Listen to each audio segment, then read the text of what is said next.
Okay. Okay, so I got the recording started. Alright, let's do this. Oops. Okay, so the first thing I want to discuss.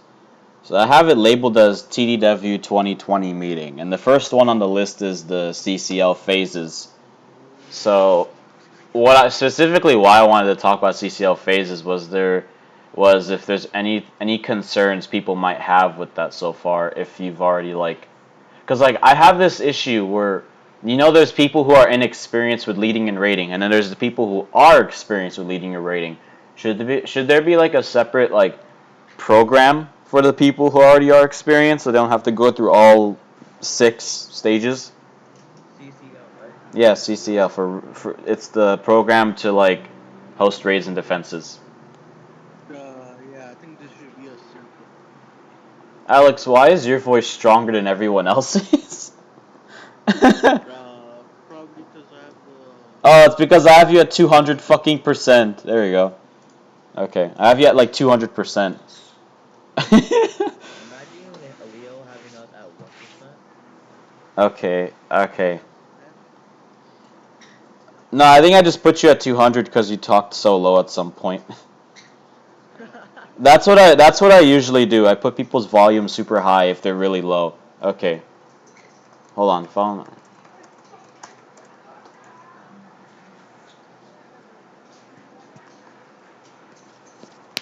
Uh okay, can't or okay, shish. No.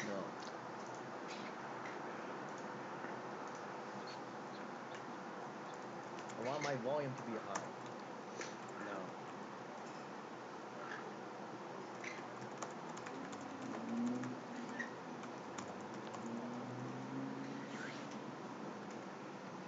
No.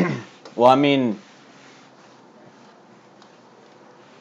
you have 11 I viewers on the mean server? I mean yeah, it's just my only concern is even for the people who are experienced, they could always learn something newer too. But I don't want to discourage newer, not newer, experienced leaders away from potentially wanting to become a verified raid or defense leader, because obviously I can't be the only one who only hosts raids and defenses. That's not how things work. So I was thinking of just cutting out half of the stages from CCL for the experienced people, and have them do very specific ones. Let me see, which stages do I want them to do. Let me pull up the CCL document. Certif- yeah, I know that's probably one of them that I'll cut out. But let's see. It's loading. Just give me a sec. Okay. Section. How to. Okay. The first step was just asking basic questions like, are you able to VC, blah blah blah blah. That one stays. Second one is a test. That one I don't. Okay. Do you think the test needs to stay for people who are experienced? Because Elder still failed his first try. Or no. I don't think it was Elder. I think it was actually no. I think it was Corn. It was either you or Corn. But Elder was pretty close to the 70% range, so that's a bit concerning. They're not even stupid. They're actually really good. Who's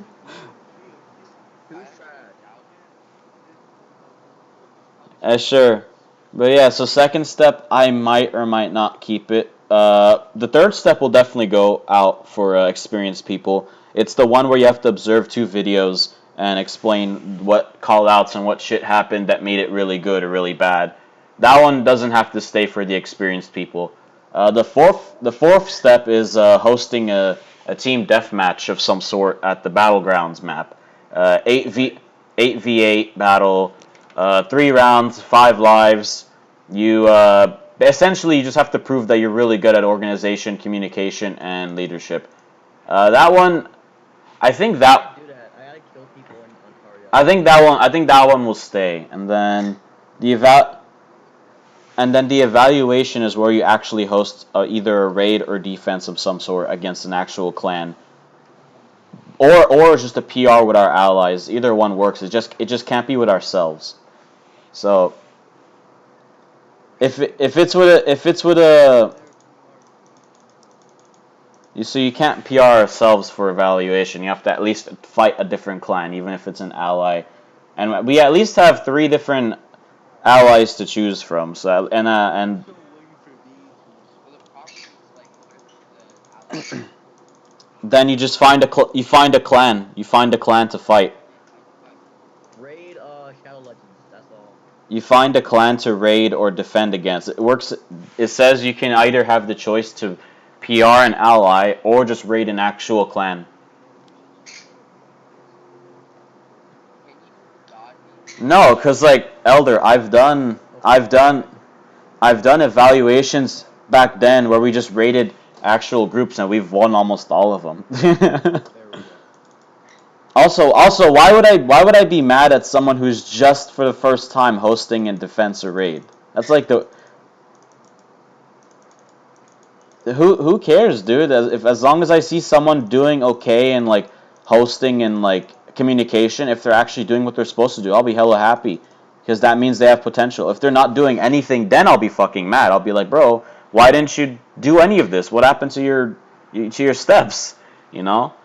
Like like that's the only reason I'll ever actually get upset at someone is if they don't do anything. If they actually try, if they actually try to do something and they try to host, try to like give out commands, do callouts, organize the team, do group pushes, do anything they can to win, but with like teamwork, I'll be happy. I don't care if it's a win or lose situation. That's literally what the evaluation. The evaluation is not based off of victory or loss. If you lose, it doesn't matter. If you win, it doesn't matter. I'm not going to judge you if you lose or win. I'm going to judge you based off of how effective you are as a commander. That's the whole. Get the gate. That's the whole.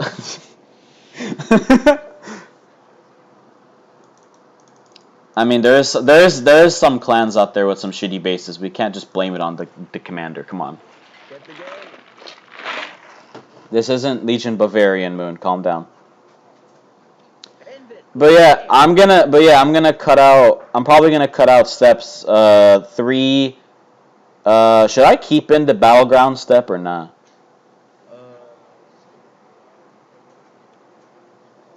Yeah, okay, yeah. So I'll cut out steps 3 and 4. So steps, actually no. Should the test stay in as well or no?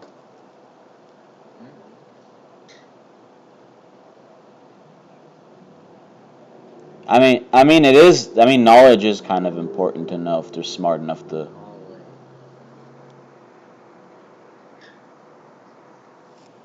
True. I mean, yeah. I guess you have a point there. There's a lot of people who just suck with tests. I didn't single you out. I said there's a lot of people out there who just suck with tests. Yeah. Okay, almost everybody has sucked with a test before. What's your point? Okay. We have a whole list of things to go over, and we're still on CCL. You have your time. Calm down.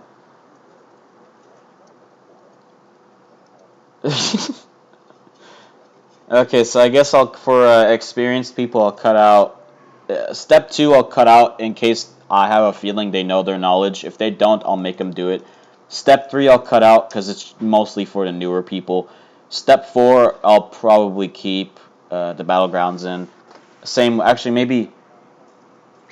That's up in the air for me. That's up in the air for me. I'll think about that one. Okay. Next topic, because we got a lot to talk about. All right, the next one is discuss task distribution and how it will be handled. What is that thumping noise? Sorry, they're back. Okay, well, I'm just going to bring your volume down a little bit lower. No, I'm push to talk. Okay. All right, well, that works too. So the next one is called discuss task distribution, how it will be handled when assigning people things to do in the future. Okay. So for this one, I figured since HRs do need a lot of things to do so they don't stay bored and constantly keep themselves active with doing things, or they could choose from a list. Originally, I had the document that's called the departments of S&V. It was never really a department thing. I just labeled it as a department and called it a department, but there was no departments, which was weird. I don't know why I did that. I just felt like it was interesting. But anyways, what I'm turning that one into just a basic list of tasks. So you could choose. So it'll be a document that'll be constantly updated with new tasks uh, to add into it. So and these tasks are like never ending essentially, which is like stuff you could pick up and just keep doing every day, for example, or almost every day or once a week. So they're. Oh, like patrol. Let me just go there real quick. I don't miss y'all. I have pineapple conures. Okay, where is it? There it is. So right now it's being rewritten as the daily tasks of SNV instead of the departments. I haven't finished rewriting it yet, but essentially you'll have like 4 different categories to choose tasks from. Oh, hiccups. Bless you. You have the thanks, I guess. You have the internal affairs tasks, external affairs tasks, community relations tasks, and then you have the development tasks. So I call them by category. So each category you choose, there'll be different tasks associated to each one. So for example, internal affairs has stuff like M3 selection, spreadsheet management, Discord organization, infrastructure assistance, reform assistance, stuff like that. External affairs has like alliance maintenance, negotiations, mostly for war, which is not too relevant all the time. Department relations, which I need to replace. I don't know why that's there. War records management, which is really not too necessary. Target finding, which is always available. Ally finding, which is always available. And managing hybrid members, which is basically just actively looking at people who are above, who are in the middle ranks. If you're watching middle ranks, whoever's in the allies, you see their behavior at ally events, and you see if they're representing us well, stuff like that. Then you have the community relations task, which is stuff like gathering feedback and suggestions. You have announcements, newsletter, polls and voting, Discord Guardian, which is obviously a very exclusive one, donation requests, new event listing and tutorial setup, and then development tasks could just be whatever development that can be done, like making new maps or making more stuff or more weapons or whatever it is that is limitless.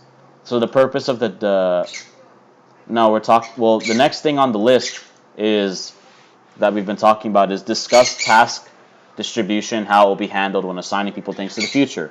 And I briefly went over how there was a document called the Departments of S&V, but there was no actual departments. It was just the title. So so I'm gonna turn that into I'm rewriting it into the daily tasks of S&V. So there'll be a document with all the tasks on there that are limitless in terms of how many times you can do it. So even if you have nothing to do, like if I'm not giving you anything special to do, you can go there, choose something that you feel like is actually important and relevant to what we need, do it, and then let me know when you're done with it, and then you can do another thing. So that'll be like a nice like placeholder for tasks. And I listed a bunch of them just now for like what people could be doing, for example. But yeah, I think that's much better for task distribution because obviously I'm not always going to be able to tell people what to do in terms of, hey, I need this done, I need that done. Because sometimes there isn't not that many things to do that I can assign people, and I can notice that like the group really doesn't have much else I need to assign people to do. It's mostly just development and maybe some infrastructure stuff, but that's kind of it. But I'll go over that rest of that pretty soon. But let's see. There's a joke here. That's whatever. But yeah, So let's see. So that's one thing I wanted to discuss. What do you guys think of that? Just turning the department's document to just a task tracker doc, where it lists all the tasks of 4 different categories: internal affairs, external, community, and development. And you can go there to choose tasks, and these tasks are limitless and never expire because you can always do them, and you can always switch to another task when you feel like you're done doing with one.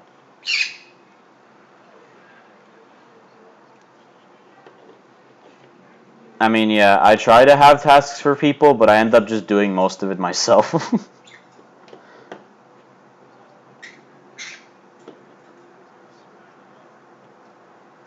Yeah. But yeah, I feel like the daily task document would probably be much better for people who want to do something and I don't have something for them to do. Okay. So that one I discussed. Oh, looks like my birds have an opinion as well. No. The fuck? Next. No. Okay, let's see. What else did I want to discuss? All right. So next one is Trident's document. So this one should be interesting. I actually really like this idea that he had. It's for M4s becoming HR. It's actually much simpler than I thought. I don't know. I was just expecting some really diverse, elaborate scheme, but he actually has a pretty damn simple way of determining whether you're ready for H1 or not. But I only have, huh? No, it's not that simple. Okay, so here's what he did. I'm pretty sure. Oh, speaking of Trident, he just joined the server. What? He Oh, the server. I thought you mean the Discord. No, I mean the actual game. Let me tell him to join VC. We're talking about his document. Trident, join VC. We are on the topic of your document. You probably can't join. No, he said he's gonna join. Okay. Also, who took control of point C? Wait, there's a point C? Oh, Now we can. hold on. Oh, okay. Now I'm joining it. Now we can just Oh yeah, and I was also gonna bring up the stuff that's gonna be remade for Resurgence later. I have so many things to discuss. Jesus fuck. Can Trident hurry up and join? This is his document. I do have a question. What's the question? Called it? Don't do it. Call it? Nova. Nova. What's the question? Moon, let him ask the fucking question. What question? He said he had a question. Let him answer it. Let him ask it. Hold on, I'll be right back. Okay. What's your question? What question? I didn't say a Moon, question. shut up. The question is why are you joining? Okay, go ahead. Actually, that's in my later topics to discuss. That's towards the end of the meeting to discuss.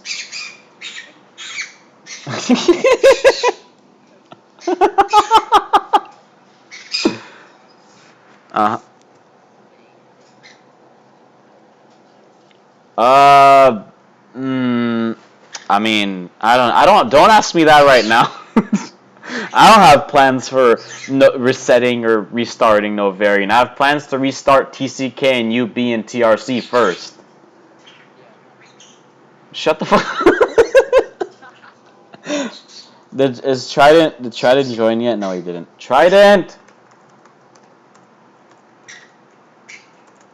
I don't want to start on his Get the document. game.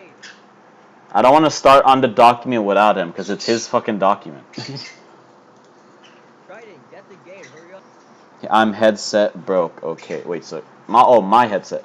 You don't need to talk. Just please listen, think, Game. and type in game your responses. That should work.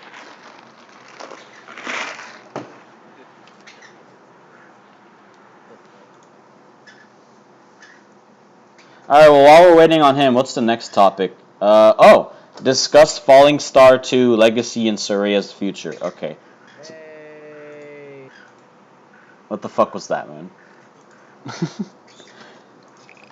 Okay. What? All right. So I want to start with saying that we absolutely milked the shit out of Legacy, and it's it's been long overdue to get It's dead. Soreya fixed, and Legacy was just milked to death.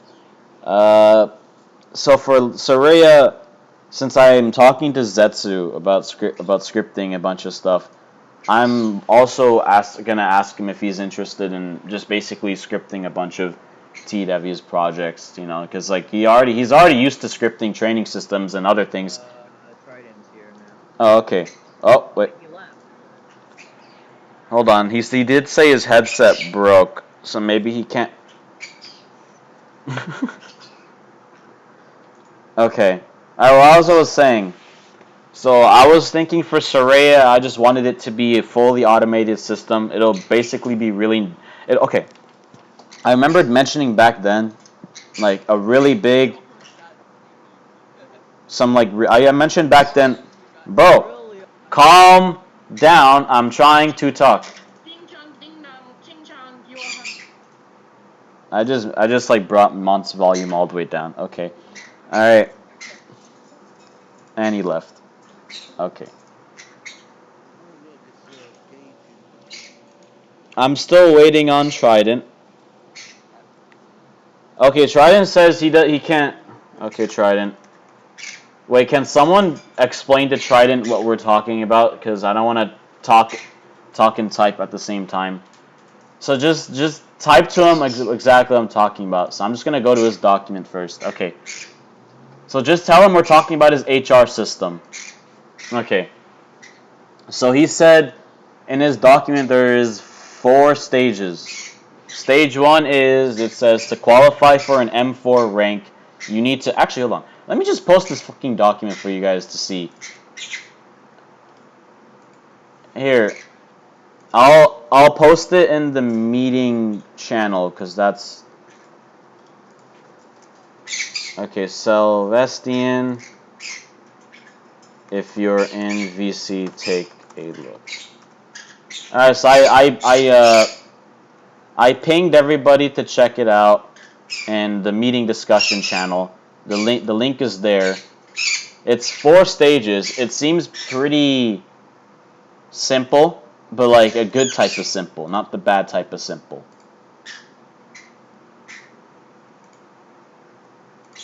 Well, I know it's been announced in the channels before, but it hasn't been announced to the public yet. And I've been thinking about wanting to like put it into place, like put it into active or engage it into activity soon. So for the people who don't too lazy to read the document, basically stage 1 says to qualify for an M4, you need to go over commands with an HR. You can DM them a time to schedule with them to practice. It's not a real event, just a private evaluation. Then stage 2. Stage 2 says after you do the evaluation, you have to take the test, which is the Gradastian test, to make sure you are qualified to host, and so the HRs are sure that you are prepared when a situation arises. Stage 3 says, ask an HR to schedule an HR assessment test for you to ensure that you are really ready to do it and you are worthy of getting the rank. It is an actual event, so it's basically preparation. You will do the full event, and the HR will oversee your progress as you go, and they will choose between a pass and a fail. If you fail, you have to do it again, but you still have to get evaluated before doing this. Yes, this is a real event, so the HR supervising will shout in the Discord and the group. Stage 4.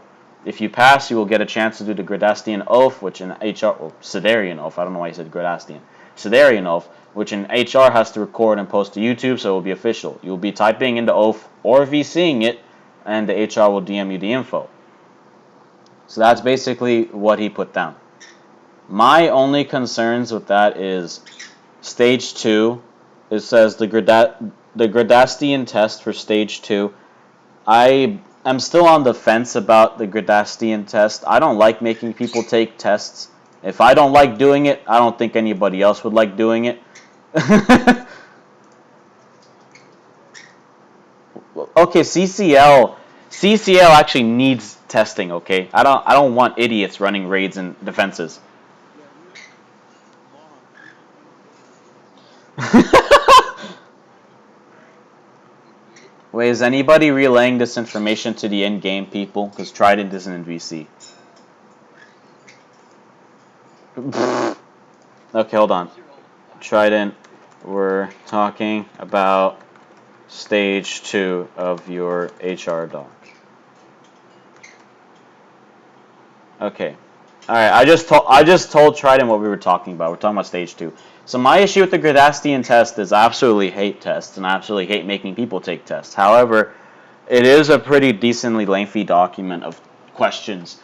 But I feel like it's still necessary because, like, you need to understand if these people know how to host, or at least know the knowledge of how to host. Because you don't want people who have zero knowledge of hosting or zero knowledge of the group to become an HR or nonetheless a Gradastian. So it's like, so it's like, I don't know. It's a tough call for me to make because like I like his What dot. type of test do you want? What Test. test? What about a test? Wait, so Alex, did you say do no test? Do a test. Okay, well that's what Trident says is to keep the Gradastian test as a stage 2 requirement. Yeah, I thought he introduced that. He introduced the test as a stage 2 requirement.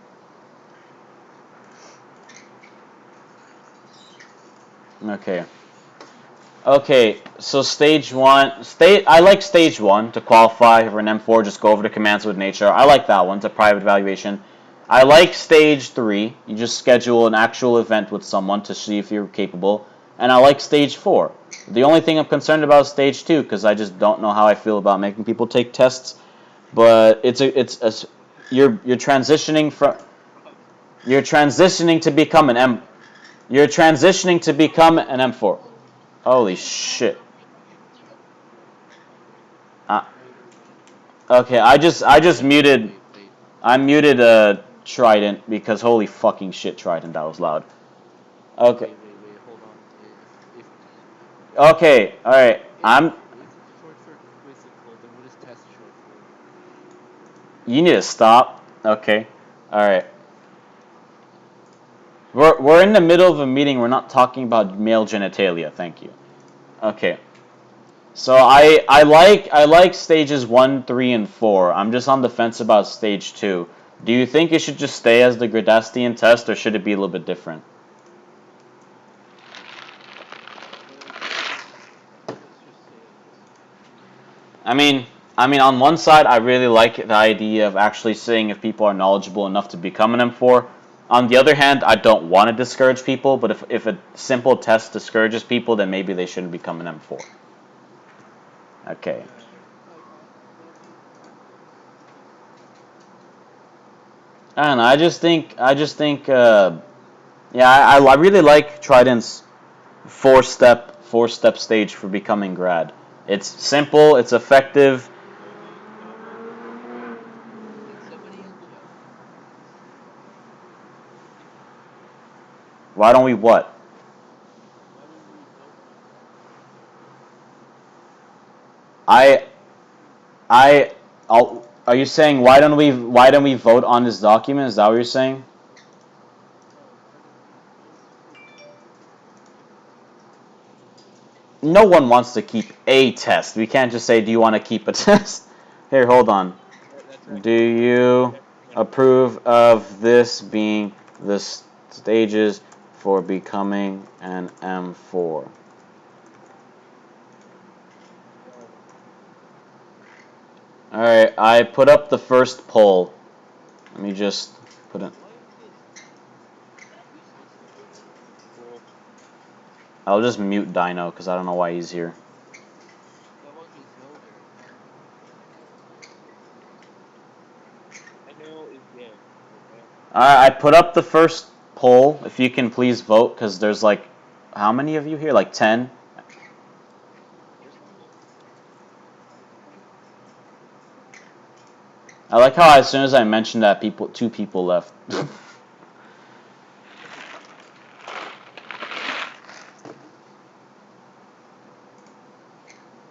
Borger. A Borger. Borger. Okay, so let's see. Who said yes, who said no so far? I can't even find the poll. It's in community polling. Do you not wait. I literally pinged. How do you not see the ping? Well, I mean, I do have like 10,000 votes. Damn, why is everybody leaving the VC? I'm still here. Damn, everybody leaving and rejoining. Okay. I'm coming in. I I'm don't still here. I don't understand. Okay. Good for you, bro. I took my poll. Okay, why did Elder vote for both of them? That's not how that works. Be right back. You don't. Why are you voting? Okay, Fallen and Elder. Why did you vote for both? You're supposed to choose. Oh my God. Well, I'm only counting actual votes, so I'm not counting. I'm not counting Elder's vote if he's gonna vote for both. That doesn't. That's not how that works. I'm voting for yes. Okay. Well. All right. Next thingamabobber that on my list of things to talk about because we still have so many more things to talk about. Okay. Shut up. Hold on. Next topic. Discuss Falling Star 2 Legacy and Soreya's future. Okay. This one plays into the hosting thing. Because my plan with the 3 training centers, Legacy stays as it is. It's simple. It's all hands on. Do whatever the hell you want in terms of creating your own events out of it. Falling Star 2, it'll be half hands on, half automated.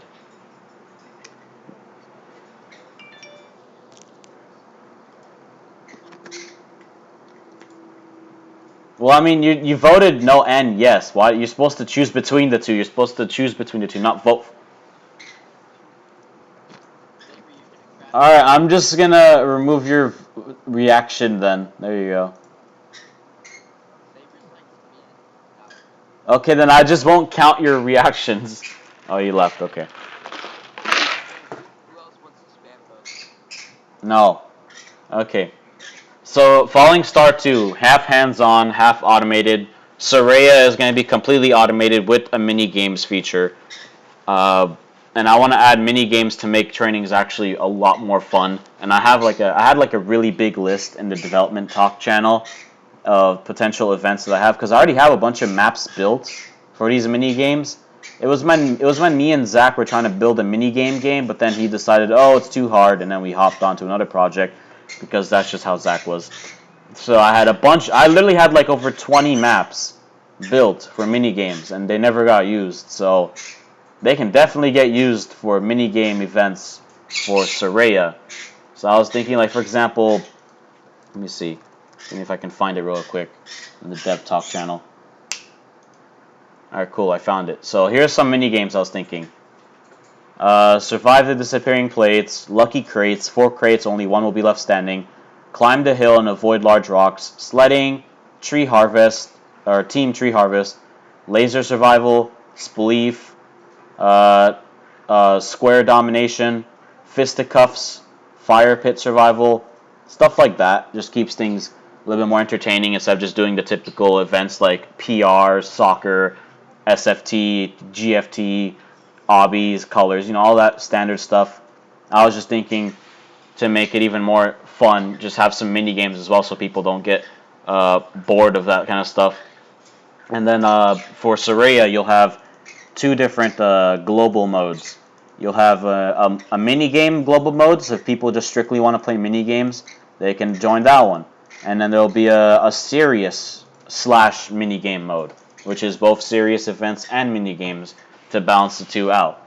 So you'll have 2 global modes that people can join whenever they want. It does not require a host. They can join it, and it'll start playing those events. And then there'll be 3 hosting sessions, just like standard Soreya. But this time, they will be better. You can actually have a proper player limit instead of being limited to 20. You could be limited to 100, for example, or 200 people per session if you really want. Uh, and then the UI will be much better, more modes to host. Just basically much better Soreya, all around much better, much more flexible than the current one, way more flexible than the current one. And I was thinking of doing that. And then, yeah, so Legacy stays as it is. Soreya will be a mix of fun and serious events and people who can do whatever they want on themselves. And then Falling Star 2 could be like a little bit, could be just basically the same scripting as Soreya, to be honest, just a different map. We'll see. Maybe, yeah, we'll see about that. Or it could be a slightly different scripting. Anyways, what do you think of that?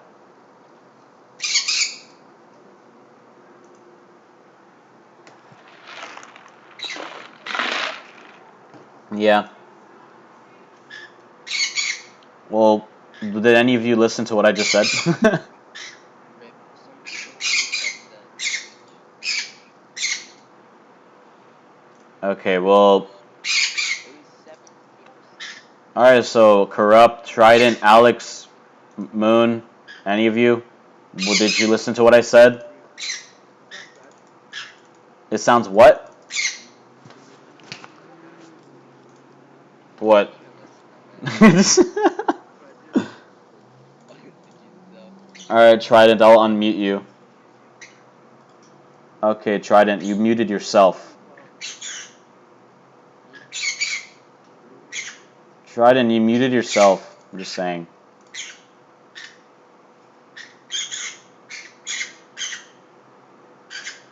Okay.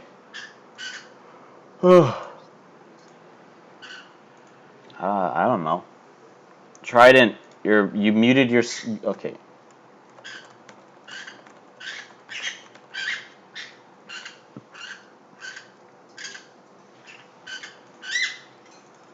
Okay. What's the next topic? Let's see. How many people are still here? So we have about like 6 people here. Let me do another ping and ask if more people can come join. Uh.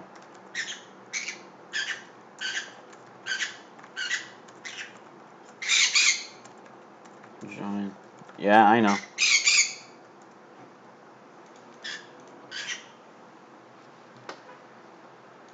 Okay. I initiated another ping to piss everyone off. Okay. Cool. Alright, next thing. Promotion system. Okay. Discuss the promotion system and what you're planning to do with the dev forum document. And then I said I'm going to be cutting out a lot of the bullshit tests and requirements and shoot for what has been working for ages. So literally what I just said right there, I'm just going to be cutting out a lot of the bullshit stuff from the promotion system document. Because there's a lot of things that we don't even do in there that really don't matter. I'm just going to make the promotion system document simple. Like, I keep saying that, but I keep making documents so long. I need to keep this one short and sweet. Be like, do this, do that, and you're fine. I don't want to scare people. I don't want to scare people away. Well, what's your question? How is that demoted to M1 for the dev forum? Probably in activities, my guess.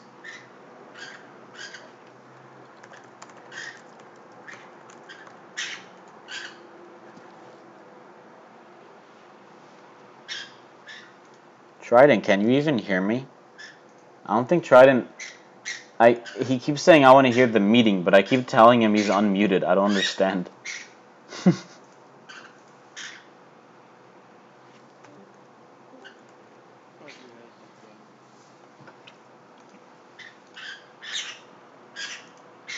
his gun. Maybe. Okay. You know, some people tend to be asleep.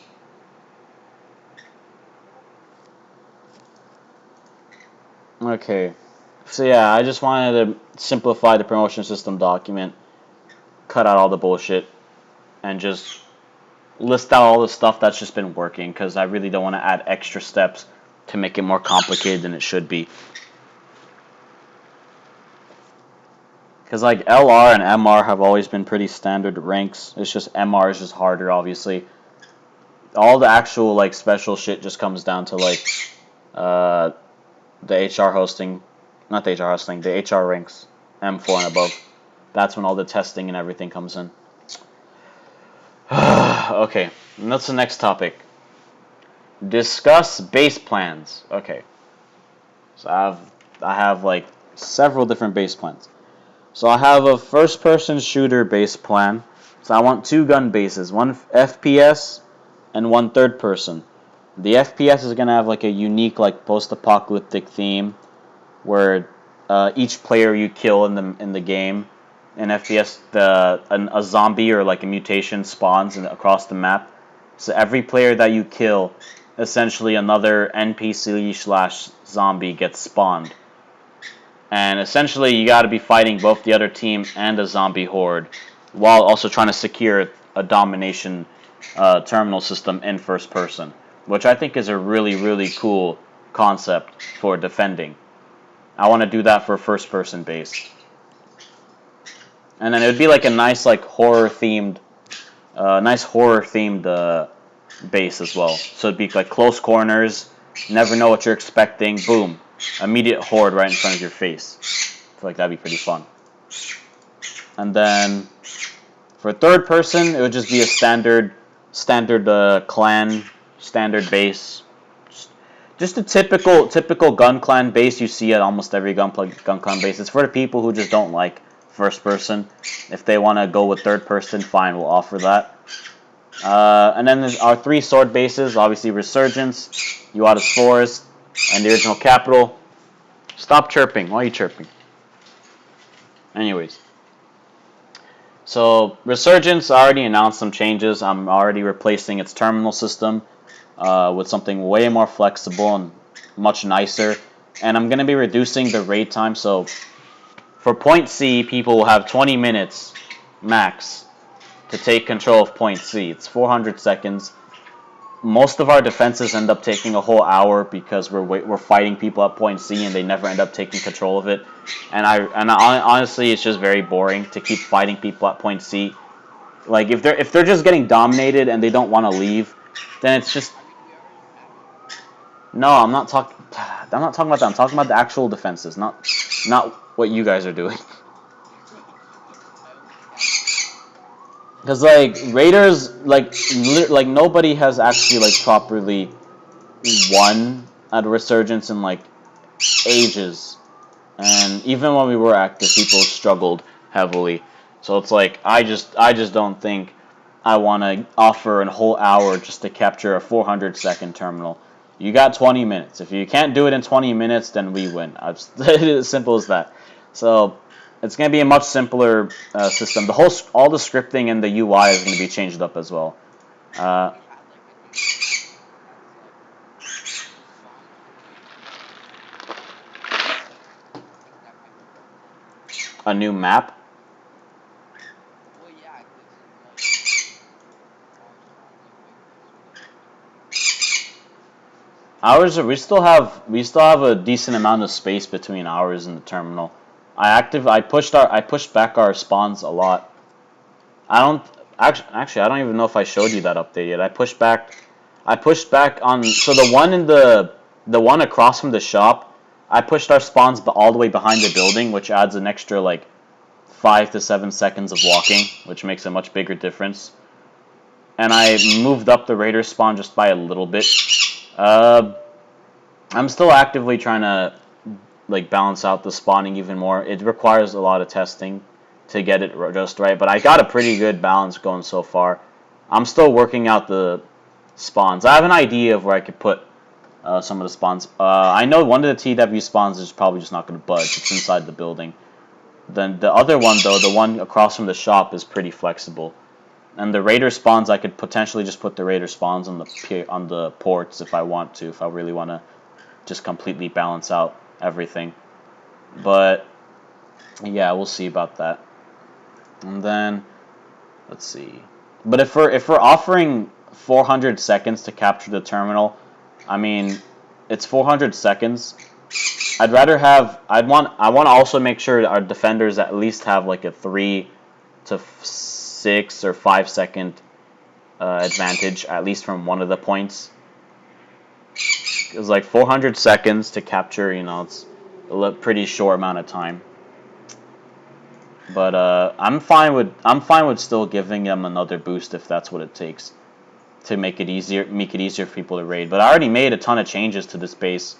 No one has raided it in like I think over a year now, so I have no way of testing the actual like spawns at the moment.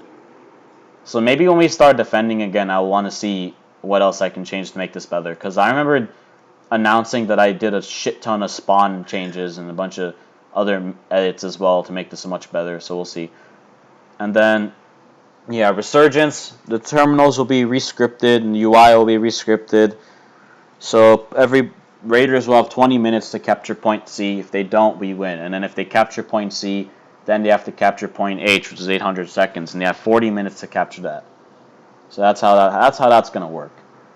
It's gonna be a one by one type of thing. And then original capital is just gonna be a standard classic base, a simple terminal, non-static, which means If once the raid's begun, numbers can change between teams, so it doesn't stay as even all the time. Same as this place. And then you have Urs Forest. Urs Forest is probably what I'm most excited to test out. It's gonna be, it's gonna be like a rally versus rally type of base. It's whatever you bring, you will use. If that, it'll be 100. It'll support 80 to 125 people server. So if you rally 40 and TW rallies 80, well, it's 80 versus 40. It's gonna be a rally versus rally. I really want to try it. I haven't tried it in like ages. Like, clans nowadays. Clans nowadays are just so fixated on small numbers. I want to stray away from that. I want to do the complete opposite. I want to do like rally versus rally. Show your manpower. Bring everybody. That sounds fun. Bring everybody you got. And I talked to Zetsu about it because he likes unique bases and he likes the idea. So maybe me and him will figure out a fun terminal system for that base. So I want to make Urs Forest as unique and fun as possible. And also we're remaking it because I told you I've hired a friend of mine who's going to polish it to be low poly. So it's going to look really nice. So not only is it going to be polished, it's going to support huge numbers and it'll have a unique system to raid. So I think it's going to be a really, really fun base. Will I use it for wars? Probably not, because I don't know how stable that kind of base would be in a war. If it's rally versus rally, it could be taken advantage of really easily. Like, what if towards the nighttime our rally count dips, or what if raiders just start struggling in numbers and then boom, they're already surrendering because they can't bring enough people to match our activity. It's kind of like a double-edged sword in war. It could probably really quickly end fights. I'll probably stick with Resurgence. I'll stick with Resurgence for war because I really like Resurgence, and it's also much more fun and probably much quicker to end defenses, because now that I'm making point C 20 minutes to capture, or not 20 minutes to capture, you have 20 minutes to capture C. So that means defenses will go by much quicker and we can counter much faster. It saves us 40 minutes every single time we defend. If we win point C. Instead of defending for a whole hour waiting for someone to capture C, now we only have to wait 20 minutes, which I think is way better. I think Royal Ravage and some other groups do the same thing that I actually really liked, which is where they just have two objectives.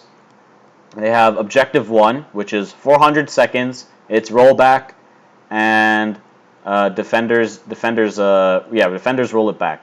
It's 400 seconds rollback, and you have 20 minutes to capture it. And then they have a second objective, which is First objective is 600 seconds rollback. Second objective is 400 seconds reset, and Royal Ravage can actually capture it and count down the timer for their own team.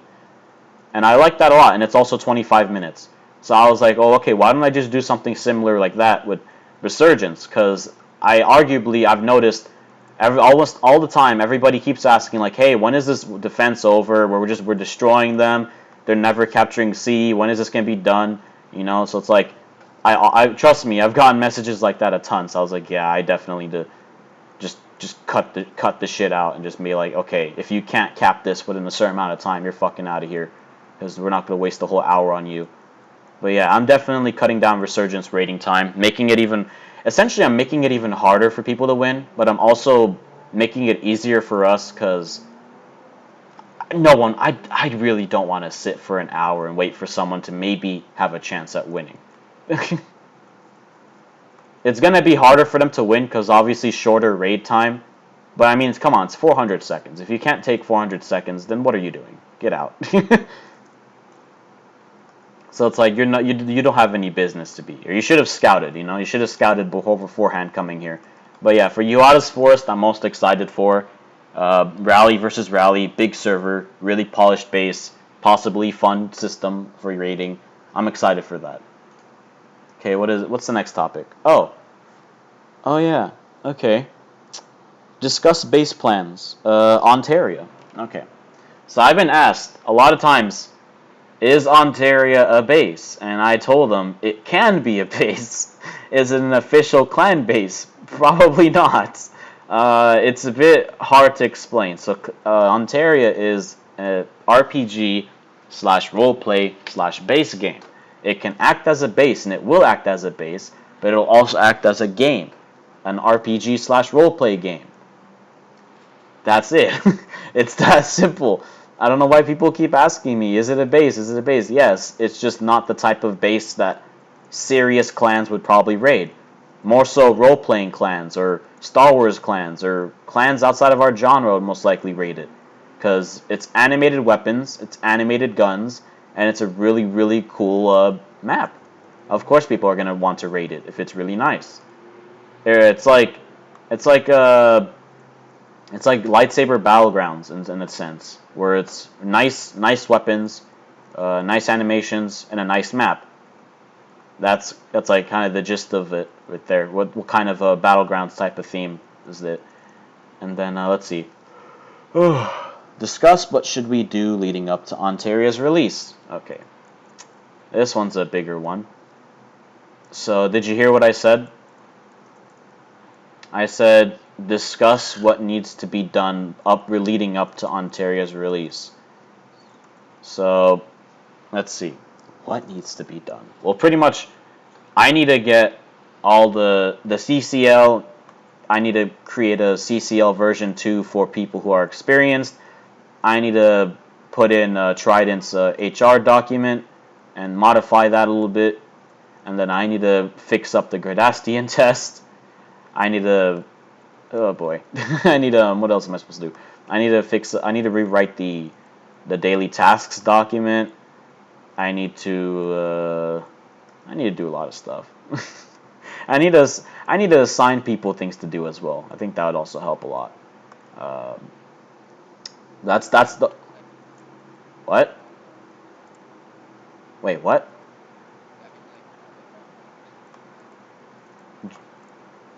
I personally don't code that much. I only know a little bit about C++, but I'm not like a coder or scripter by any means. I'm a modeler, builder, and artist. Not. Oh no, I did. I already hired like several.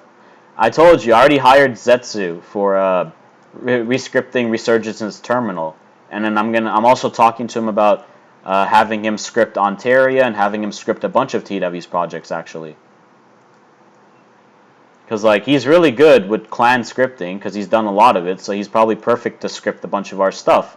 And then he also said he's really sick and tired of scripting the same clan stuff for people. So he wants to like he says he wants to go towards the Star Wars genre, and I'm like, well, you're in luck because Ontario's scripting is pretty similar to how some Star Wars scripting works. So if you want to join that project, and he seems very interested in it, he really likes our weapon animations, and I can't wait to show him the Ontario map and see what he thinks of that as well. But yeah, I got that scripting thing down. Don't worry about that. Discuss Ontario plans, advertising suggestions, and moving forward after Ontario. Oh, that's a loaded question. Okay, discuss Ontario plans. Okay. So a lot of people have been asking me, when is it releasing? And I said, of course, the game description or title says releasing March. So when I said releasing March, I mean that a playable version of it will definitely be ready by the end of March. A releasable version, like one where full testing is done, all the scripting is done, tons of, all the content is basically if it's ready to be advertised. I don't know if I can say it's ready to be advertised by the end of March. Probably will be, to be honest, just judging by the amount of how fast we're working on it. But let's just say by chance something happens, like, it just pushes it back a little bit because you have to be ready for that kind of stuff. The build's already there. The build's almost pretty much like 99% done. I just need to do some minor stuff. UI is looking really nice. Scripting, obviously, I haven't got. Zetsu is still scripting Resurgence. After Resurgence, we'll talk about Ontaria, and if he's on board with Ontaria, then boom, we got a scripter for that. So as long as if I get Zetsu on the scripting, then that means we'll be on schedule. If on schedule to finish pretty early. But if Zetsu's not interested, then obviously I'll have to find someone else, which won't be too difficult. I just have to put up a commission sheet on the dev forums, be like, hey, I got this really cool project. If you're interested and you want to be paid like $200 to $400, come here. So it's like something like that. But yeah, Ontaria, in terms of completion, I definitely playable and patrollable by the end of this month. That's a definite 100% guarantee. In terms of releasing and advertising, that might either come down to late March or early April, depending on how long testing takes. Because you never know. Because we have to value tune all of the damage values for each weapon and the guns, and you have to make sure the NPCs and everything work. It's just a lot of testing. Testing takes time. We can't restrict testing to just 1 week. It's restricted to how long it takes to make sure everything works. So I don't want to say immediately, oh, we're advertising the end of this month. No, I want to say comfortably, we can at least, at the very, very max, at the very, very least, we can say we will advertise it by early April. That's like the furthest. That was a handful of shit to talk about. Okay, what's the next one? Moving forward after Ontario. Okay. That's another thing is people asking me again, what are we doing after Ontario? Let's say Ontario does really well, it's making money, it's bringing in activity. Well, what the fuck is next? Okay, that one's also a loaded question. I kind of took a lot of these questions from just people who are just asking me on the daily. So this is kind of just answering everybody's questions in a sense as well. So what we're going to do after Ontario is, immediately after Ontario is released and it's doing well, obviously we're going to build up activity and have, of course, our daily patrols and just keep things flowing with the game, keep things with Ontario, and then slowly build up the group. And then once I feel comfortable with the activity and feel comfortable with the revenue that the game's making, we can push forward. We can push forward to me and my modeler, we already have plans to work together on several games. We have like 3 different ideas that we want to work on right now, right after Ontario's done. So I'm definitely gonna be working with him on projects. So that's what's gonna happen after. And then another thing is, a lot of people have been asking me about war. When are we gonna war? It's been like 2 years at this point. Okay, that will happen after Ontario's success. And when I say that, I mean it has to be successful for us to actually want to war people. And I already have a bunch of clans in mind. I've been creating a bookmark. I've been bookmarking clans that I'm interested in fighting. Just looking around. And I have several in mind already. And I also want to fight people outside of our genre. Because, sword clans nowadays are so limited. Also, a lot of them shut down recently. I also left the Sword Clan community Discord because it's so toxic. I actually can't even bear with it anymore. Me and Zetsu both left the Discord. We just can't. It's just so bad now. It's so toxic. I can't stand it. And then the staff is fine. It's just the members and the leaders there are just god awful. Everybody has too much pride and too much ego that they won't set it aside for simple talks.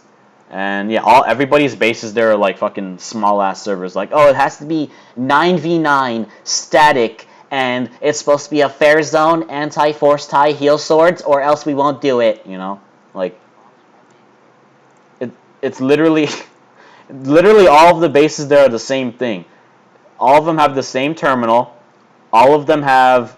We treat like opposite points, like in like sword groups, like start speaking with them, like individual ones. Oh no, I've been doing that for like years now. I've helped so many people grow. I literally gave Legion Bavarian the group to Invisis and helped them bring it to life. I literally helped Zijik with TKC, HA, and Scar, and I literally helped Legions of America, and now they're our ally. And I've helped so many groups with so many things. Don't worry, I have that helping thing down. My only concern is the rest of the community is dying and it's suffering under people who don't want to change. They're devolving. Literally, they're devolving. Like, we used to do big server fights, like 40 player servers, bring what you can. It's a non-static, and by non-static it means you bring whatever numbers you got and the numbers can change throughout the event. So that's what it is. Join VC. There you go. And then okay, but yeah, so it's like I really don't know how I feel about fighting a bunch of sword clans that are so limited. Like they limit themselves on productivity, they limit themselves on their servers. If they're gonna force like really small server fights, then what's the point? What's the point of dealing with them anymore? They're jokes. I'd rather stick with clans who actually appreciate the fact that you can have big server fights and have fun and not be focused on just purely skill and purely be a sweaty tryhard, because that's not what Roblox is about. It's not what clans are about. It's about having fun. You gotta have fun. If you have fun in small fights, fair play, but I don't. It's boring. No, you don't. You get bored. You left like 3 times before. You don't like small fights. Yeah. No, Moon, we're talking about sword raids. Like when we raid sword clans and they have a super small server. Like those really small like 8v8 battles, like those things, those are so fucking stupid. They're so boring. And half the time we're just sitting in the spectator team waiting to be teamed in. That's just so fucking stupid. Well, actually, at least Invis is okay. Okay, here's the thing with Invis' base. At least Invis has a big server. Come on, he at least has a big server. Also, it's not his fault. He has a spectator team, but that's because he wants all these tryhard sword clans to raid him. And these are the tryhard sword clans are the ones that tell him, I want this, and I want this. He's not the one telling them I want this. Trust me. But either way, I really don't want to deal with really toxic and petty sword clans who want to focus on just just want to focus on being like doing 10v10 fights or doing small ass fights because they are too inactive. Fucking jokes. It's a joke. All of it is a joke. They're all jokes. I can't deal with them anymore. That's kind of why I left the Discord. I'm just sick and tired of just going to that Discord and seeing so much negativity and seeing so much hate and all like literally like 5 to 6 different big names shut down recently. I think it was Luminate shut down, Royal Blood shut down, SCR shut down, Tridents, TT shut down, whatever their name was. Vigilant shut down. I didn't care about Vigilant; they were idiots. And like a bunch of other clans shut down. Basically, everybody's shutting down. So that's oh yeah, and also ES Legion Syndicate shut down. Evolution Resurgence shut down. Yeah, everybody's shutting down, and for good reason. The community is boring. Raids are boring. Nobody wars anymore. It's a dying community. The SEC is a dying community. As much as they won't want to admit it, it is actually dying, and they're devolving. So that's why I don't want anything to do with them anymore.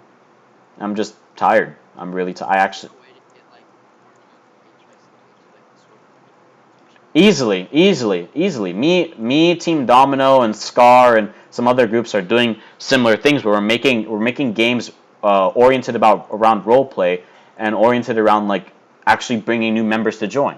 Like for Scar, they've been actively recruiting and bringing in new players all around to join their events. Team Domino is working on creating a role play slash medieval type of game for themselves because that's what their theme is. And obviously we have Ontaria. Ontario will bring in literally hundreds of thousands of members.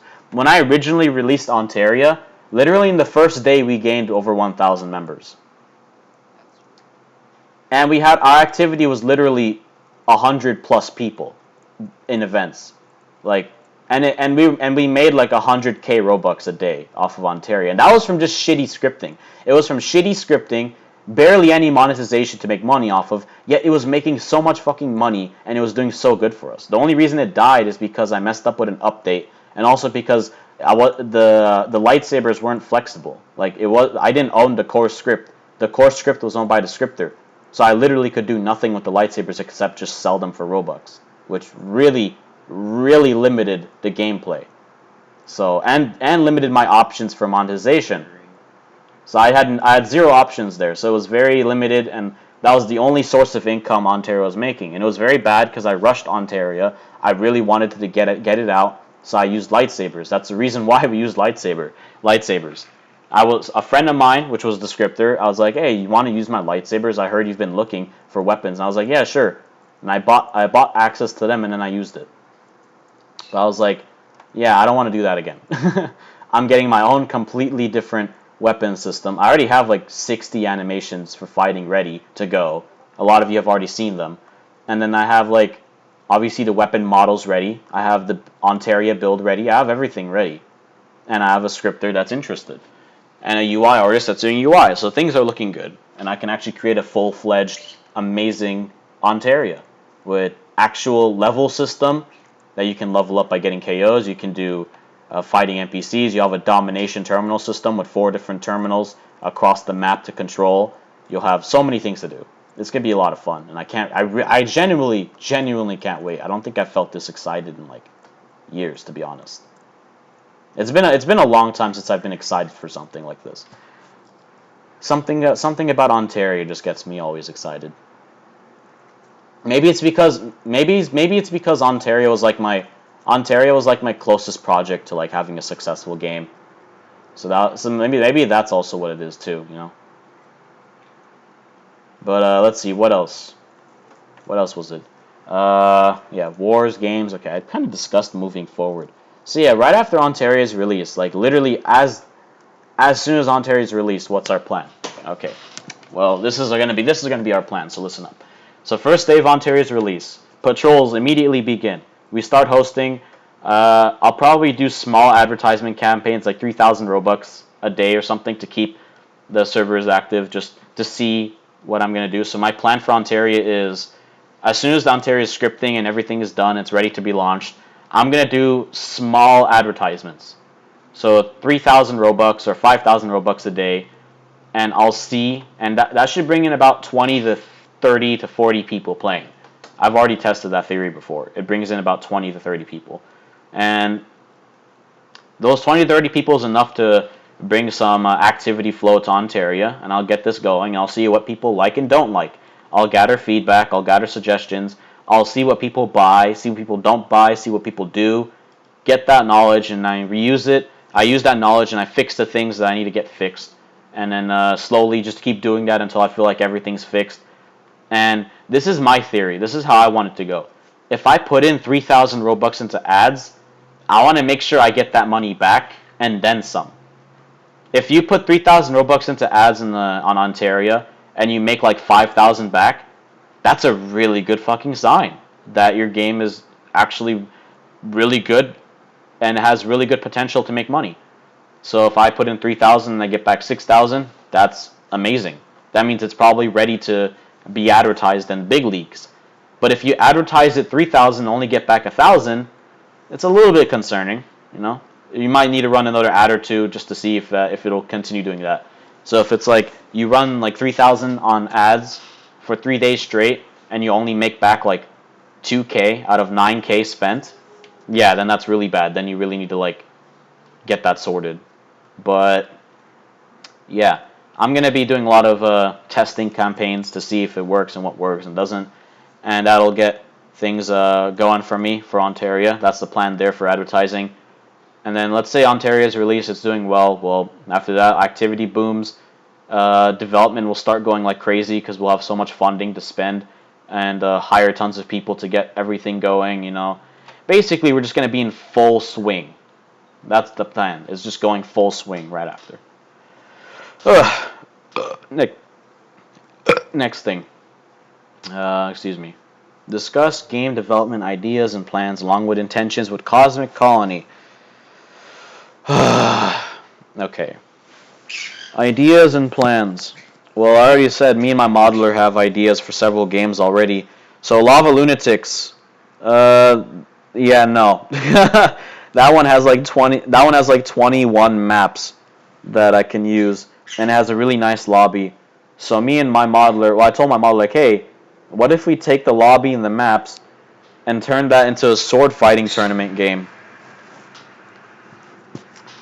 Because, like, you know, the Gamer 101's SFT is really fun. The reason why it was fun is because it was aimed at a public audience. Everybody keeps making sword fighting tournaments, but they all keep failing because they keep making it for clans. They keep making it clan oriented. They're not offering fun swords. They're just offering skins and other stupid shit. What made SFT fun was the huge variety of swords you can use to kill people in different modes. It's not about making a goddamn game for clans. Making a game for clans almost never works. Unless Because you don't have profit within it. exactly, you can't because you're so limited. Because like you're so limited to what you can monetize. Because if you monetize too much, then you're not going to be aiming at clans anymore. Because clan players won't play it. Because then they'll just claim it's pay to win. Like that's the reason why auto duels and custom duels exist. Because they're literally just dueling areas, simple dueling areas. They barely make any money because they're just dueling areas that people can go to duel people. If you want clan games, sure, but they won't make any fucking money. You need to make an actual game that is aimed at the public audience, like the Gamer 101 sword fighting tournament actually made a decent amount of money, and it's still alive even though a lot of its stuff is broken, which says a lot about the game itself and how nostalgic and good it was. So if I can literally turn Lava Lunatic's lobby and maps into a sword fighting tournament game. So I could do that. I really want if I really wanted to. And then another idea I had was like combining freeze tag, hide and seek, and prop hunt into one game, and doing that with my modeler. That'd be a fun game as well. So I would be like those two projects I already have in mind. I also have Magic Masters, which I don't know if I want to continue. It's a simulator game. I don't know if I'll be continuing on it. We'll see. But those two games I mentioned right now, because like Lava Lunatics' lobby and builds are there. I mean, kind of saves a lot of work. So if the scripting can be done, then that saves a ton of time too. What else? Yeah. So that's some plans for development. Discuss. Oh boy. Discuss the divisions. Discuss TCK UB's return, along with possibly TCG, TRC, and the order of PNR. Okay. Divi- Divisions. Oh my god. These I feel like are the most cursed thing when it comes to TW because we never keep a division open for too long because it's just like they're like to us they're like so useless.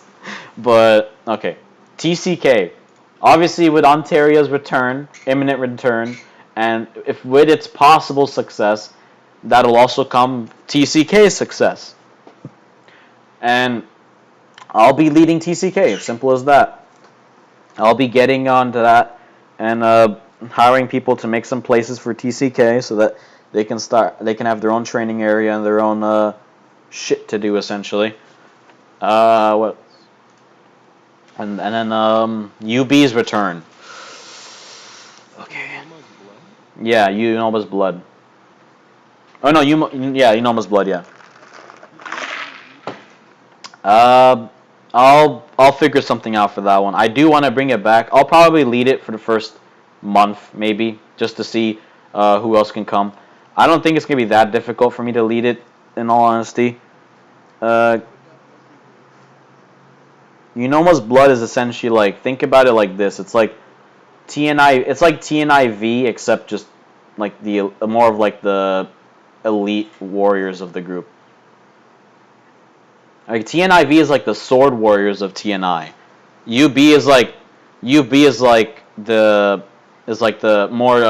more skilled and more capable people of TW. Because let's say Ontario is huge, our games are getting big, and TW becomes like a super huge fucking group. I mean, we're gonna need to filter out some of the really skilled players from the average ones. So you're gonna make a subgroup You, to Unoma's bloodline is essentially just gonna be a much stronger version of the main force, and it's gonna act as its own. It's gonna be acting as its own clan, kind of, just under our operation. It's literally how TNIV. It's how TNIV works. The Vanguards, they operate under TNI, and the same thing how the Fear Vanguards work. They operate under Fear. They all do their own thing, but they just operate under the banner of the main group. That's just how it's going to work. Unoma's bloodline will literally act as its own group, just under our operation and supervision. And it'll have our strong warriors. But it'll have its own like leader and own HRs and everything to keep things going. And whether or not I'll have...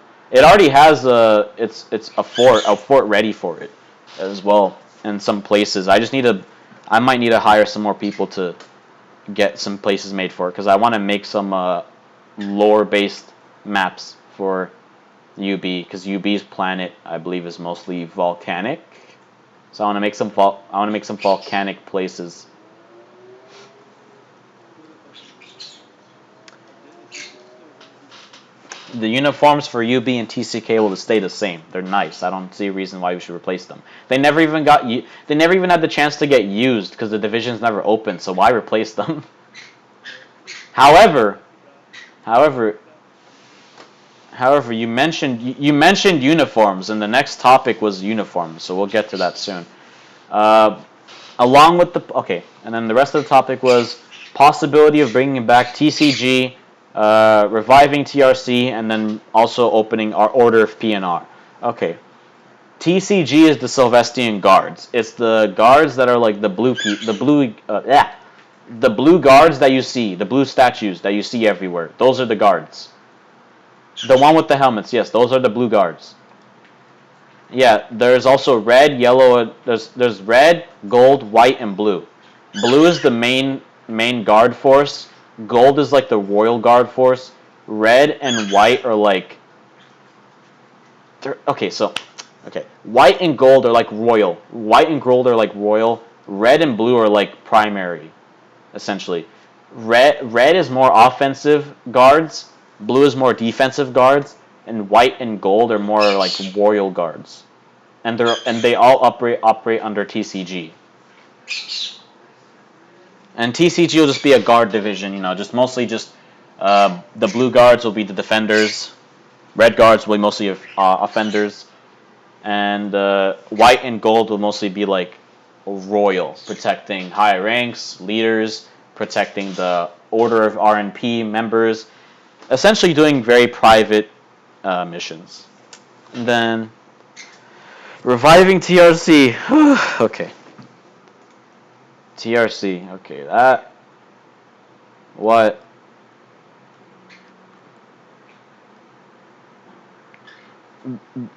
Yeah, those ones. Though obviously, I'll have their helmets remade to be much better. It's just those are like, that's like the concept of what I was thinking for the guards.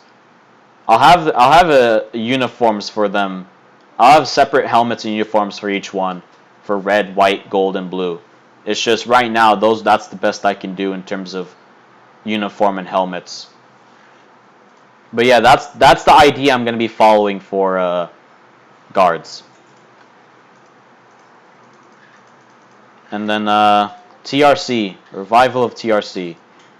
So with Ontario's return, of course, TRC returns as well. But I also want TRC to become its own group as well.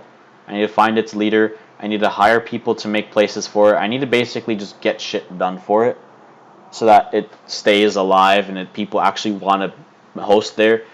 And I want them to have their own like role play game with animations and weapons, so it's not just all TW.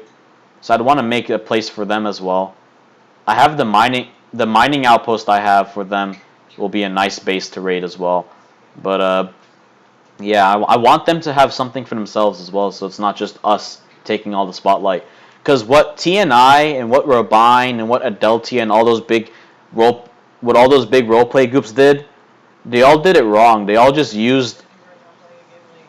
Jesus Christ. They all did it wrong. They're like for. Hold on, corrupt. I'm just gonna have to bring your volume down. You're hella loud. So TNI did it wrong. They didn't use their Ruby Revolutionaries group right. They kind of just, it's kind of dead. It's like 70,000 members, but they do literally nothing. It's just there. Same thing with Adeltia and their enemy group. They don't do anything. Same with like almost everybody. Every RP group, they never do anything with their enemy group. They never give them any games. They never give them anything to do. So they're just kind of just sitting there being dead. And I want to make sure TRC has something to do. Yeah. And then the Order of PNR, the Order of the White Raven and Golden Phoenix. That one will also make a proper debut after Ontario. What will they do? Well, that's up in the air. They're mostly just going to be like very special, exclusive members, and just get some perks and missions and things that are very secretive to us only. mostly. And then discuss. And then the final topic that I have is discuss the possibility of new uniforms and if people have suggestions for what they should look like or close to look like. Moon, did you hear what I said? I said the last topic was discuss the possibility of new uniforms and if people have suggestions for what they should look like.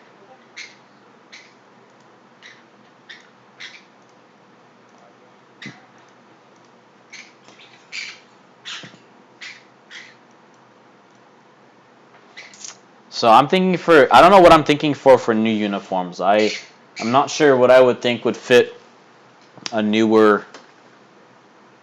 the newer style of TDW with uniforms. We've always had Uniforms look great. what? The uniforms look great in TDW. I mean, of course our uniforms are great. I'm not going to replace them. It's just what if I add another line of uniforms, like more modernist ones? So it's not just we're not just offering the old ones, but we're also offering some new ones. Because I know some people want some new uniforms to wear so that they're not always wearing the old ones. So I was just thinking, like, what possible theme could the new ones be? Because like we already have trench coats, so what should the new ones be? Should they be more royal? And by royal, I mean should they more look like a mix of knight and royalty? That might be cool. I give a thought to that. Because, like, if you think about a Sylvestian, you think about how they are personality and expression wise, they're very expressive people. Very expressive, very colorful, very in your face, very proud and prideful. I gotta reflect that in the uniforms as well. So something about knight slash royalty type of look might actually work. I have some concepts for that.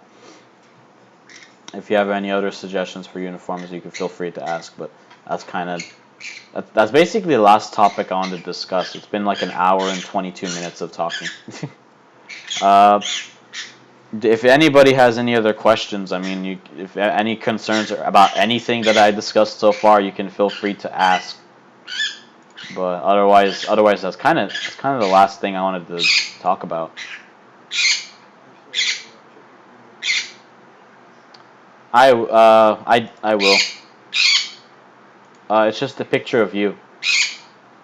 No, that's UB uniform. Yeah, I know. What about it? I find it funny adding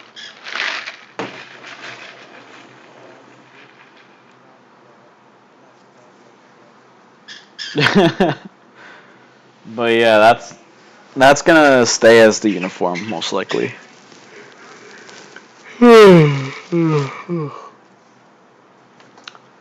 But yeah, if you have any actual questions about any of the things we discussed, you can feel free to ask. But I think that's about it, to be honest.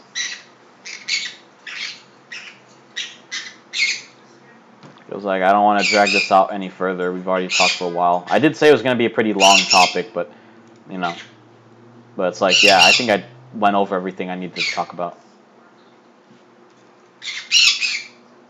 The rest of it is just on me to do. But yeah, I think that's it, and I think my birds agree that that's it as well. No, I already did. I changed their water and food. They're just being grumpy. They wanna get out of the cage, but I don't want to open the cage until after I'm done with this. Yeah, like in my grandparents' place, always they never let them in just because they're like that. Well, I mean, my birds are very tame. They just like chilling on top of the cage and sometimes hopping onto my. They like hopping onto my. Yeah, those guys are a bit rambunctious. But my conures just like to just hop onto my table and watch what I do and maybe mess around with wires and whatnot because they just like. Like my birds, they're respectful. They like to be ignored. Okay, I'm gonna end the recording now because I didn't end it yet.